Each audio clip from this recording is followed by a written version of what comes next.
Bohr's atomic model के जो postulates हैं उसका इस्तेमाल करके नील बोर ने इलेक्ट्रॉन जब nth ऑर्बिट में होता है उसकी रेडियस, इलेक्ट्रॉन जब घूम रही होती है तो उसकी वेलोसिटी, और हर अलग अलग ऑर्बिट में इलेक्ट्रॉन का अलग अलग एनर्जी रहता है तो इलेक्ट्रॉन की एनर्जी, तीनों को उन्होंने निकाला, इसका एक्सप्रेशन डिराइव किया।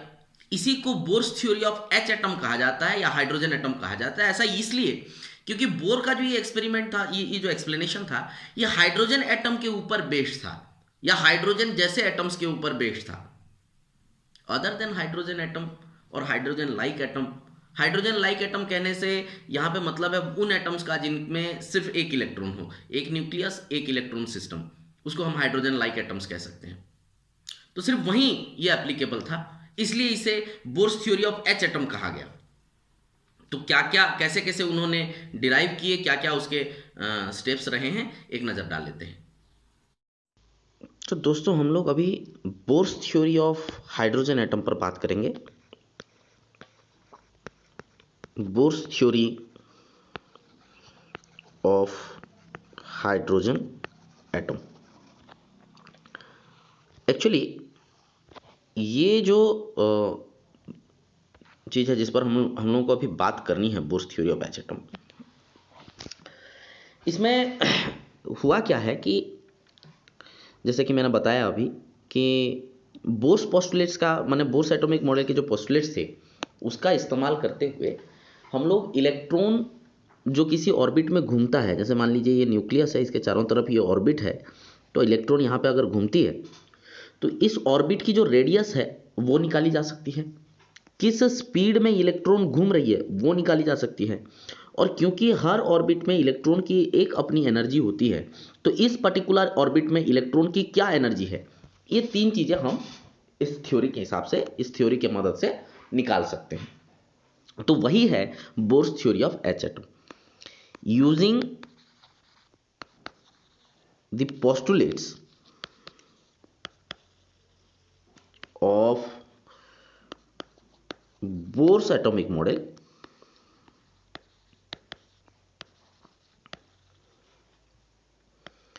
the radius of orbit, velocity of electron in that orbit,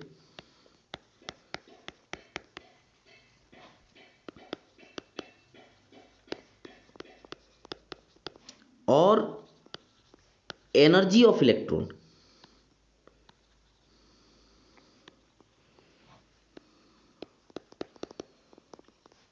in that orbit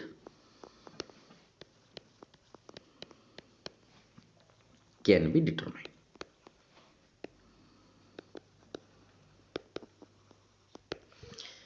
इसी थ्योरी को bourse theory of H atom कहा जाता है। This theory is known as the Bohr's theory of H atom। Bourse theory इसलिए क्योंकि ये Bohr's atomic model के postulates पर बेस्ड था। एच एटम इसलिए क्योंकि ये जो थ्योरी थी ये एप्लीकेबल होता है सिर्फ हाइड्रोजन एटम और हाइड्रोजन जैसे एटम्स के लिए, बाकी केसेस में ये थ्योरी होल्ड नहीं करता। अब क्या क्या इस थ्योरी में था, जैसे बोर्स पोस्टुलेट से हम जानते थे, है ना, फ्रॉम बोर्स पोस्टुलेट यहां से हमें पता था कि M V R is equals to N H by 2 pi. तो उस हिसाब से v इज इक्वल्स टू, ये m और r को अगले तरफ ले जाएंगे तो N H by 2 pi M R, मैं इसे दे देना इक्वेशन 1। अब क्या, अब हमें यह भी पता है क्योंकि इससे पहले तो रदरफोर्ड का मॉडल पढ़ा था ना, तो वी नो दैट, हम जानते हैं कि M V square by R यानी कि centripetal force is provided by electrostatic force between electron and nucleus. तो mv²/r is equals to 1/4πε0 Jd²/r²। अब इनमें से जिन जिन को काटा जा सकता है, चलिए कैंसिल आउट कर देते हैं। एक तो ये r² के साथ कैंसिल कर सकते हैं, m अगले तरफ ले जा सकते हैं। तो जब m शिफ्ट कर देंगे तो अपना ये बन जाएगा क्या, v² is equals to 1/4πε0 Jd²/mr। भाई मैं इसको देता हूँ इक्वेशन 2। अब मैं चाहता हूँ इक्वेशन 1 ला करके इक्वेशन 2 में डाल दूँ। तो पुट इक्वेशन 1 इन इक्वेशन 2। अब इक्वेशन 1 को जब इक्वेशन 2 में डालूंगा यानी कि v के जगह ये वाली वैल्यू डालूंगा यहाँ पे, है ना। ये जो v का वैल्यू है वो यहाँ से ये वाली वैल्यू लाके v में डाल देना है। तो v में ये वैल्यू डालूंगा तो क्या आएगा, जरा वैल्यू देखते रहें, उसकी को डालना है यहाँ पे। तो ये हो जाता है NH/2πmr का whole square is equals to 1/4πε0 Jd²/mr। अब स्क्वायरिंग कर देते हैं। जब स्क्वायरिंग करेंगे तो ये बन जाएगा n²h²/2πmr is equals to 1/4πε0 Jd²। अरे मैंने गलत लिखा, ये बन जाएगा n²h²/4π²m²r²। सारे स्क्वायर होंगे ना, 4π²m²r² is equals to 1/4πε0 Jd²/mr। तो जिन जिन को हम लोग कैंसल आउट कर सकते हैं, जैसे 4 और 4 कैंसल आउट कर सकते हैं, पाई के स्क्वायर के साथ पाई कैंसल आउट कर सकते हैं, m के स्क्वायर के साथ m कैंसल आउट कर सकते हैं, r के स्क्वायर के साथ r कैंसल आउट कर सकते हैं। अब इनको कैंसल आउट कर ही लिए हैं तो इनको एलिमिनेट ही कर देते हैं, है ना। एलिमिनेट करेंगे तो अपना जो इक्वेशन आएगा वो कुछ ऐसा आएगा, ये बन जाएगा n²h²/πmr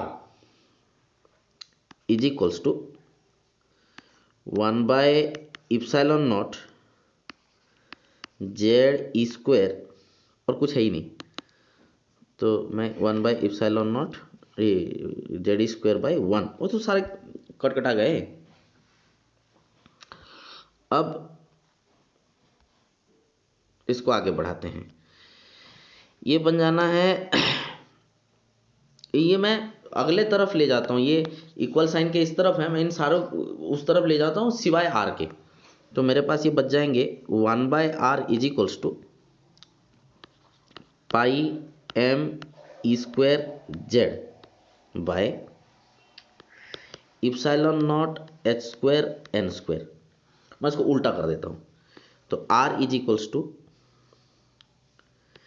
ε0h²/πme²n²/z। देखो ऐसा लिखने का मेरा एक मकसद है, यहाँ पे ये जो भी एक्सप्रेशन आया है, यहाँ पे ये जो पूरा टर्म है ε0h²πme², ये सारा का सारा एक्सप्रेशन जो है ये कॉन्स्टेंट्स का है।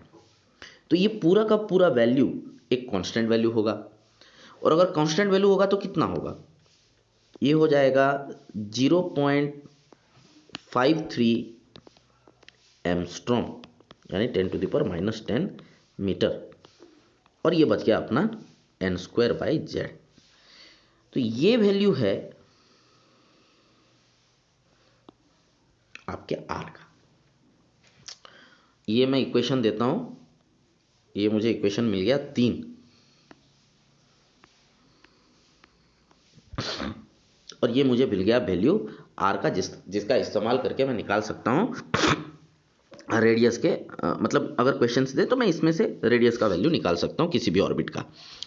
यहाँ पे गौर से देखा जाए तो पता चल रहा है कि आर जो है वो एन स्क्वायर के साथ डायरेक्टली प्रोपोर्शनल है। तो हम लिख सकते हैं कि radius of electron, radius of orbit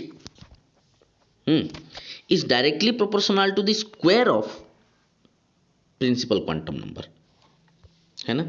हम लोग लिख सकते हैं ये आर क्या है, आर तो रेडियस ऑफ ऑर्बिट है, तो हम लोग लिख सकते हैं कि दी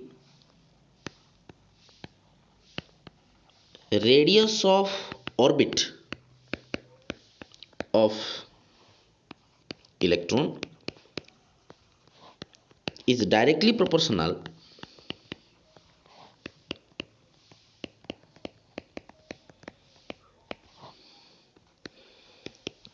to the square of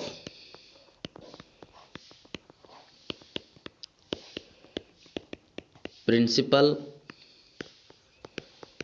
quantum number।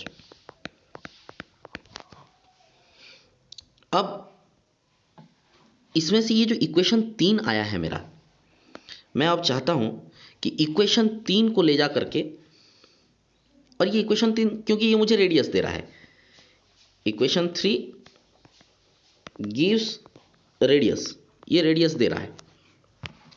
तो अब मैं चाहता हूं कि इक्वेशन 3 को ले जा करके मैं इक्वेशन 1 में डाल दूं। Put equation 3 in equation 1। अब इक्वेशन 1 में मेरा क्या था, इक्वेशन 1 में मेरा है v is equals to N H by 2 pi M, और r की जगह भैया ये वैल्यू यानी epsilon not H square N square, और इसके ऊपर pi M E square Z. तो क्या क्या कैंसिल होने वाले हैं यहाँ पे, पाई कैंसिल होंगे, एम कैंसिल होंगे, एच का एच स्क्वायर से, एन का एन स्क्वायर से, तो बचेगा क्या, v is equals to E square Z bye 2 epsilon not H N.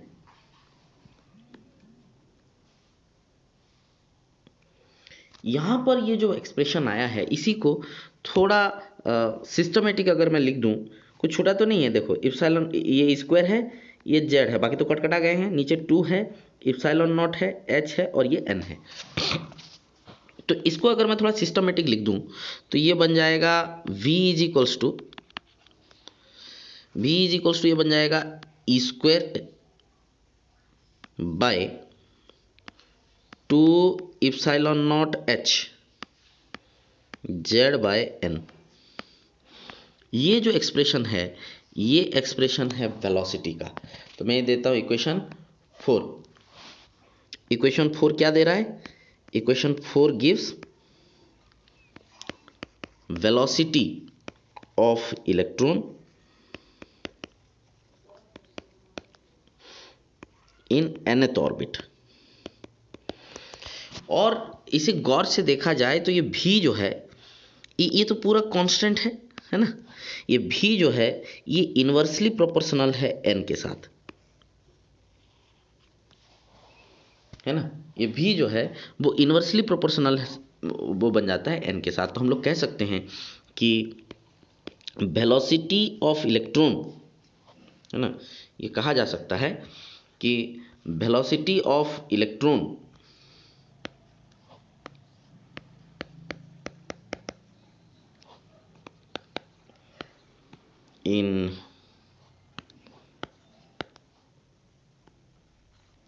in an orbit is inversely proportional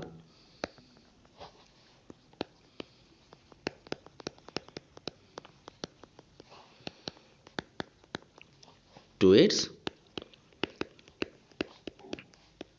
principal quantum number। ठीक है, it is inversely proportional to its principal quantum number. अब यहां थोड़ा गौर से नज़र डालें तो हमें पता चल रहा है कि ये जो टर्म है यहाँ पे, ये पूरा का पूरा टर्म जो है वो कांस्टेंट है। तो मैं भी को ऐसे भी लिख सकता हूँ कि ये जो पूरा कांस्टेंट टर्म है इसका वैल्यू बन जाता है 2.18 इंटू 10⁶ मीटर पर सेकेंड, और बचा अपना वेरिएबल z और n। तो इसका इस्तेमाल करके मुझे न्यूमेरिकल सॉल्यूशन मिल जाएगा भी का। ठीक है, तो ये भी मैं इक्वेशन 5 करके यहाँ पे डाल सकता हूँ। तो इस तरह से हमें मिलते हैं bourse theory of H atom में radius of orbit where electron is revolving and velocity of electron in that orbit।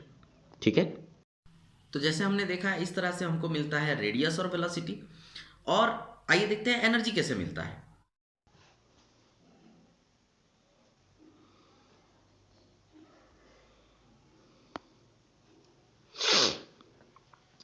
अभी हम देखेंगे energy of electron in nth orbit. यहां पर एनर्जी कहने का मतलब सिर्फ मैकेनिकल एनर्जी से है। तो जो मैकेनिकल एनर्जी ऑफ इलेक्ट्रॉन है,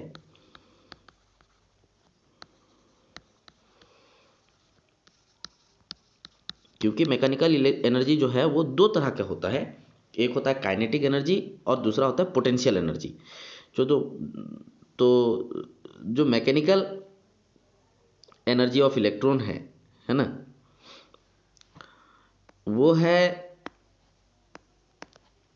इज द सम ऑफ उसके जो काइनेटिक एनर्जी है और पोटेंशियल एनर्जी है, दोनों का सम हो जाएगा।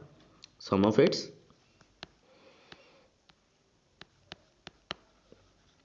Kinetic energy and potential energy, यानी E must be equals to E of K plus E of P। E of K यानी कि kinetic energy, E of P यानी कि पोटेंशियल एनर्जी।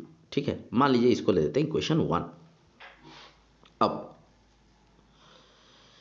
हम जानते हैं, वी नो, कितना ज्ञानी आदमी, देखो वी नो कि mv² by r is equals to 1/4πε0 zd² by r²। अपन ये r और ये स्क्वायर निकाल सकते हैं, तो ये बन जाता है mv² is equals to 1/4πε0 zd² by r। अब भाई ये mv² है, अगर मैं दोनों तरफ हाफ मल्टीप्लाई कर दूं तो इधर बनेगा ये half mv² is equals to half 1/4πε0 zd² by r। भैया ये जो एक्सप्रेशन है हाफ mv², हम शुरू से पढ़ते आ रहे हैं, हाफ mv² जो है वो काइनेटिक एनर्जी होता है। तो E k is equals to अपने को मिल गया हाफ 1/4πε0 zd² बाय r। इसको बताते हैं इक्वेशन 2। ठीक है, क्या है ये इक्वेशन 2 है। यहां तक अपने को काइनेटिक एनर्जी जो है वो मिल चुका है। अब हम क्या करेंगे, अभी हम इलेक्ट्रिक पोटेंशियल एनर्जी के बारे में जानते थे, है ना। द इलेक्ट्रिक पोटेंशियल एनर्जी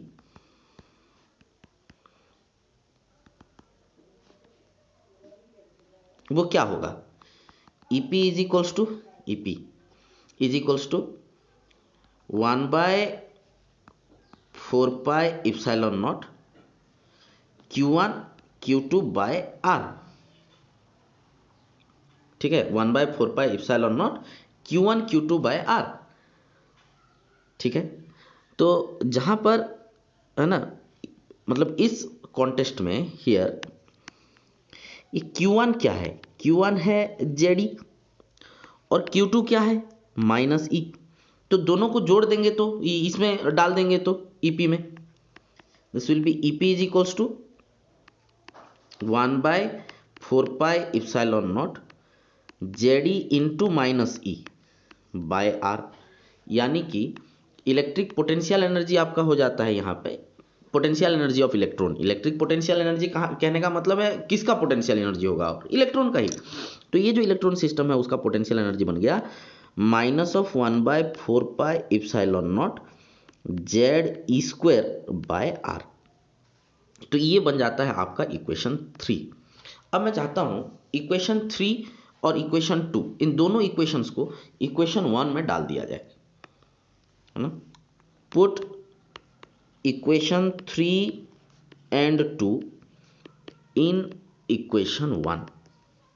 अब डालेंगे तो क्या आएगा, E इज इक्वल्स टू, ई माने net energy of the electron, तो E इज इक्वल्स टू ये बन जाता है 1/4πε0 Z(E²/r माइनस 1/4πε0 Z(E²/r।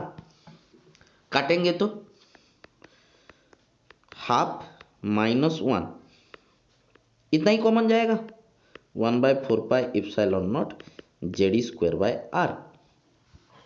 हाफ -1 क्या आएगा, हाफ -1 आएगा 1, तो हाफ माइनस हाफ 1/4πε0 Z(E²/r। ये आपका आ गया नेट एनर्जी, ठीक है, ये equation 4।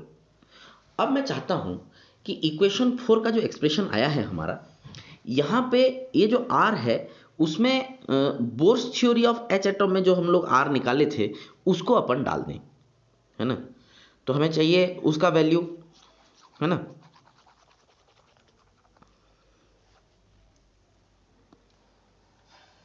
From bourse theory R का वैल्यू क्या है, ε0 h²/πm(e²)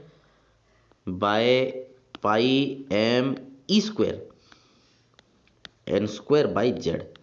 तो ये वाली जो वैल्यू है इसको मैं देता हूं इक्वेशन 5। अब मैं 5 को इक्वेशन 4 में डालूंगा। पुट इक्वेशन 5 इन इक्वेशन 4, है ना। क्या हो जाएगा, ये बन जाएगा E is equals to minus of half 1/4πε0 Z(E²/r) के जगह ε0 h²n², उसका बाय का बाय होगा यानी ऊपर आ जाएगा ये πm(e²z)।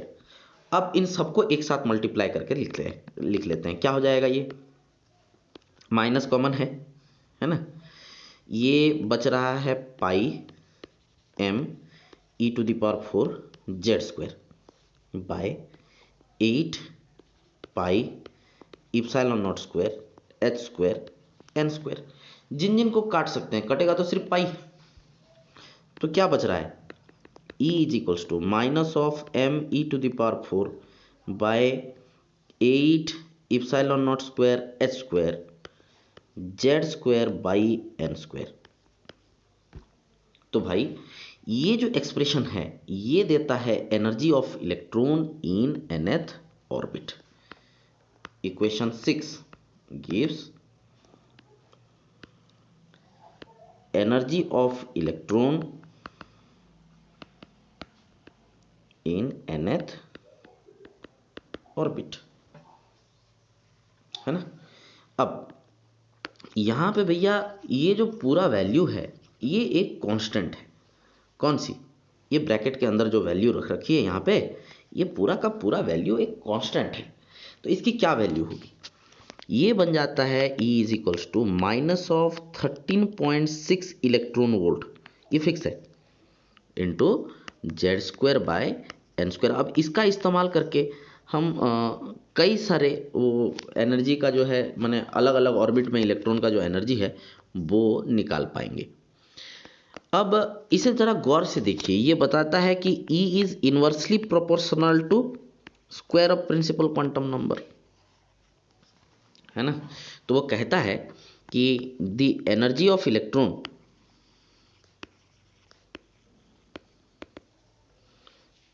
In nth orbit is inversely proportional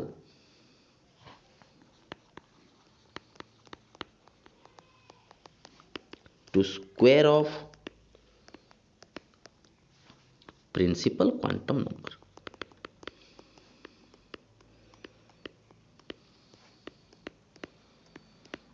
principal quantum number का ये स्क्वायर है, ठीक है। तो इस तरह से हमें मिली energy of electron in nth orbit, ठीक है दोस्तों। इस तरह से हम लोग Bohr's theory of hydrogen atom derive करते हैं। बोर्स पोस्टुलेट्स में से कंसेप्ट लिए, उसके फॉर्मूलाज लिए जो बोर्स पोस्टुलेट में थे, बोर्स मॉडल ऑफ एटम के, और उसी का इस्तेमाल करते हुए हमने निकाला रेडियस, वेलोसिटी और एनर्जी। यही bourse theory of H atom है, बस।